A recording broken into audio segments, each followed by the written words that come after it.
Okay, so back on with this Firechick build, and when I started back up on this, my initial thought was, I'll get it finished off as quickly as I can, and then it's out of the way and done, and we can move on to something else.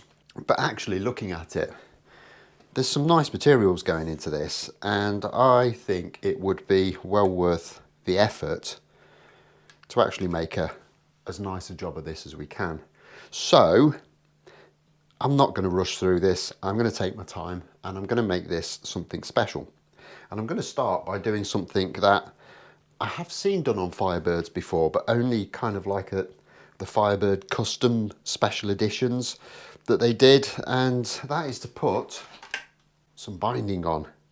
So rather than my initial plan of just sticking these wings straight onto the body, I'm going to put the body to one side and I'm going to do a bit more work on these wings before I do that. So I'm going to strip all this finish off because we don't need that on. I'm going to bind the top face of this and put a roundover on the back on both of the wings. I've also found a little offcut of pickguard material, so I'm going to make a little Firebird pickguard to go on the lower wing as well. We need some controls to go in here. I am actually going to put 2 controls on. I said I was only going to put 1, but I am going to go with a volume and a tone for here. So I'm going to need to make a rear cavity cover for this, and I thought that would look nice out of a little bit of this kind of mock tortoise shell pickguard material that I've got. And as we've got a humbucking pickup in, I might even consider putting a mini toggle switch in on this lower horn so we can coil tap that humbucker. Now that might all sound like a little bit of overkill for a tenor uke build, but I'm figuring I've got no reason to rush, so I might as well make as nice a job of it as I can. So first thing I'm going to do is just get this finish off. There are a couple of little holes in these wings, but I'm pretty sure I should be able to kind of fill those up with something so they won't be so apparent. But of course, it is worth bearing in mind that as well as the binding, I do intend to put a little bit of a black burst around the edge of here, so I can cover at least that one up quite easily. That one won't be where the burst is, but we'll have to just see what we can do with that. And to get the finish off, I think I'm probably just going to use a card scraper. However, I don't really see any point in even attempting to hold these in the vise. They're such an awkward shape. So I'm just going to bit of super glue and masking tape onto the bench top.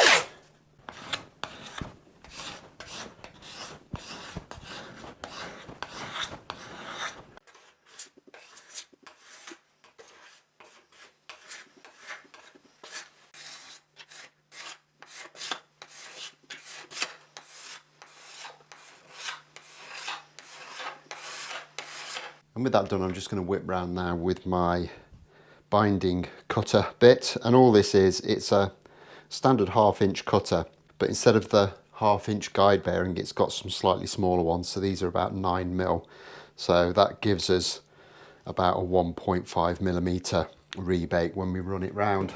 So just very quickly run it round the top faces of both of these pieces and we'll be ready to get some binding in place.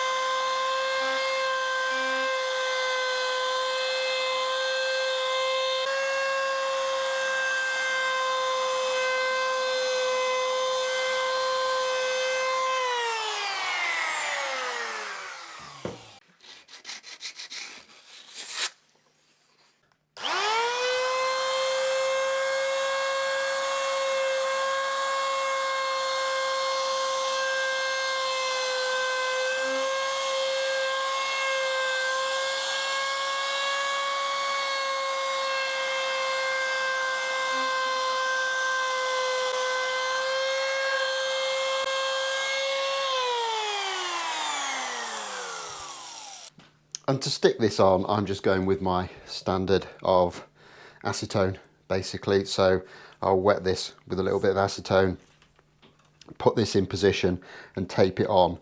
and that acetone will kind of melt the binding a little bit and stick it into the wood.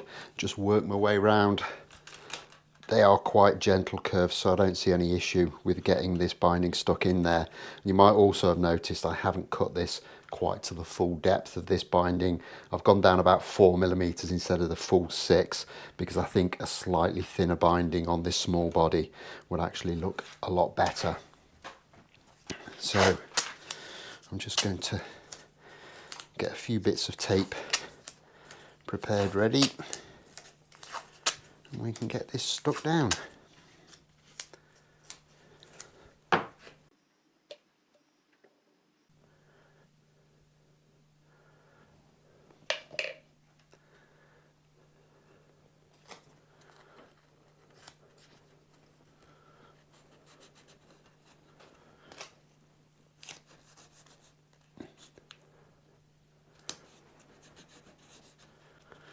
Now you could stick this on with super glue, it works really well, but I just prefer to use acetone like this, mainly because you don't get super glue all over your fingers and you don't get stuck to the job quite as much as you might otherwise do. You just have to be a little bit on the quick side, because the acetone evaporates quite quickly, which makes the binding solidify up again.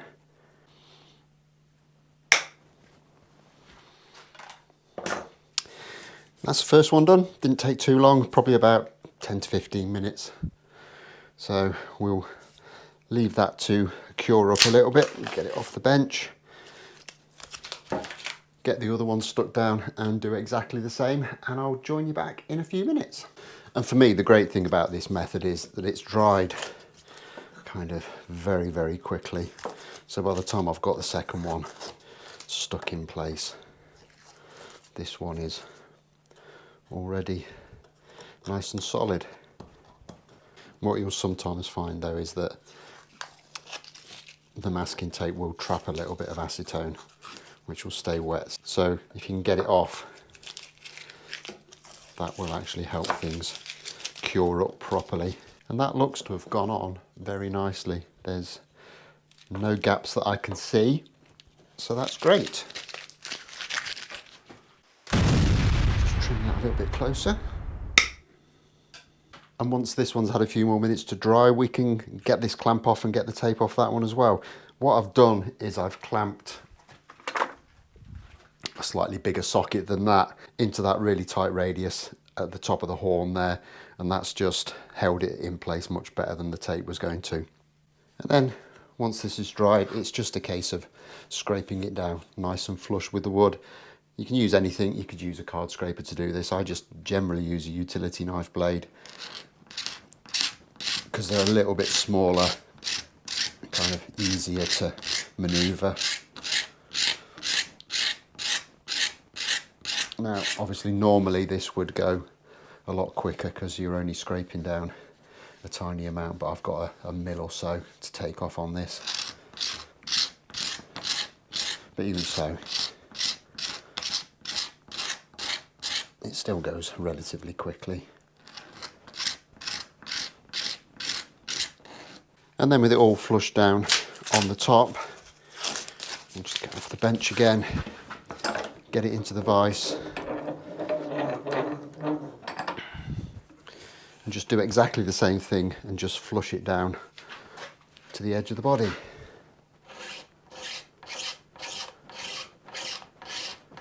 And that's that one done. All looks really nice. It's gone round nice and evenly. It's all nice and flush on the side. There's no gaps, and it all looks very consistent all the way around.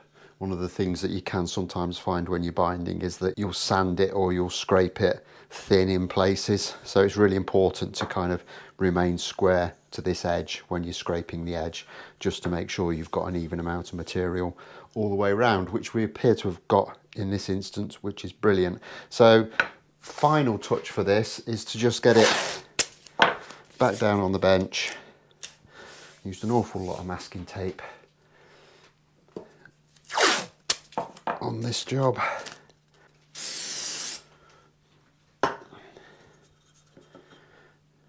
And get that stuck down, then I'm going to break out the router again and find the smallest round over bit I've got and just give this ever such a slight little round over on the back.